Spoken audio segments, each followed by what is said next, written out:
बात आई तो वशिष्ठ जी भरत जी निर्णय करने जा रहे, तब वशिष्ठ जी कह रहे हमारे यहाँ देखना पड़ता है चौपाई कहने वाला कौन है। रामचरितमानस में ये चौपाई कह कौन रहा है?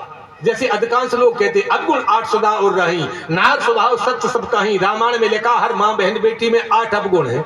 चौपाई है रामायण की। अवगुण 8 सदा और रही, नारी स्वभाव, ये स्त्री का स्वभाव है।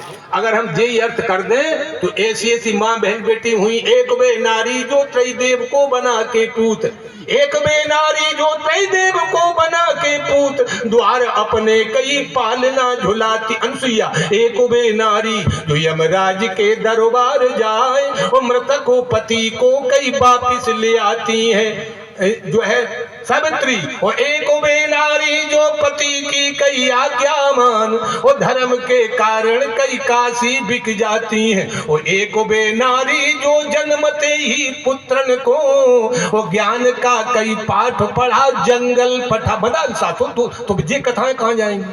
ये चौपाई रावण कह रहा है। हाँ, ये चौपाई रावण कह रहा है। रावण ने तो राम जी को राम नहीं कहा। अब तुम कहो राम जी ब्रह्म नहीं है, राम जी भगवान नहीं है। रावण ने पूरे रामचरितमानस में राम जी का नाम नहीं लिया, राम जी को भगवान ब्रह्म राम नहीं कहा। एक बार कहा जब मरने लगा, नहीं बात पकड़ो, कहाँ राम रन तो पचारी। तो वो तो जो है राम जी को ब्रह्म नहीं मान रहा, भगवान नहीं मान रहा, तो इसलिए रावण की चौपाई है। इसका अर्थ ये नहीं होगा कि हर माँ बहन बेटी में 8 अवगुण रहते हैं, ये रावण बोल रहा है। तो चौपाई देखना पड़ती है श्रोता मानभाव, ये चौपाई कहने वाला है कौन, कौन कौन से कह रहा है। तो मैं निवेदन कर रहा था, एक होता है लोकमत, एक होता है साधु मत, एक होता है राजमत। गवर्नमेंट का नियम भी देखना पड़ेगा, नहीं आप चले जाओ यहीं चौराहे पे फंस जाओगे चक्कर में।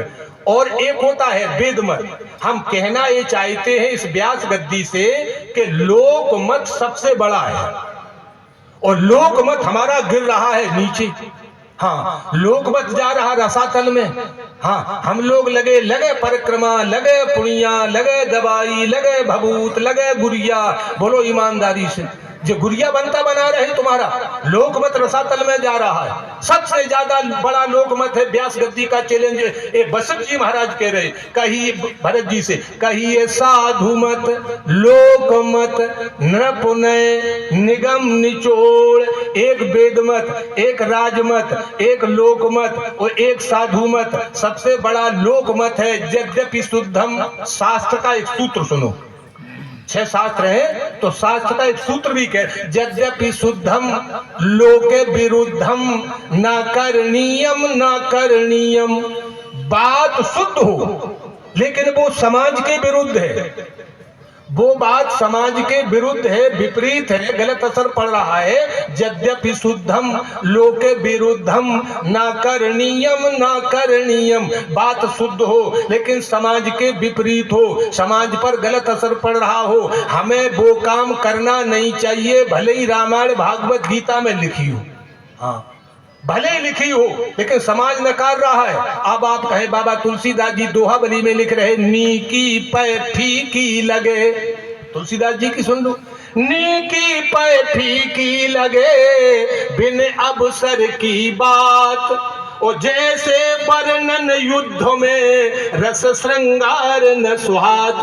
अब पाकिस्तान के बॉर्डर पे माता बहनें पहुंच जाए, वन गाने लगे, हरे बांस मंडप छाए सिया जुग। वहां मंडप छप रहे कि बंदूकें छप रही? वहां बोलो ईमानदारी, ये मंडप वहां छाई जाते पाकिस्तान के बॉर्डर पर जहां युद्ध हो रहा है, वहां नहीं है। नीकी पै फीकी लगे और बिन अवसर की बात। और जैसे वर्णन युद्ध में रस श्रृंगार न सुहात। ए बाबा नंबर 2, फीकी पै नीकी लगे समय परे की बात।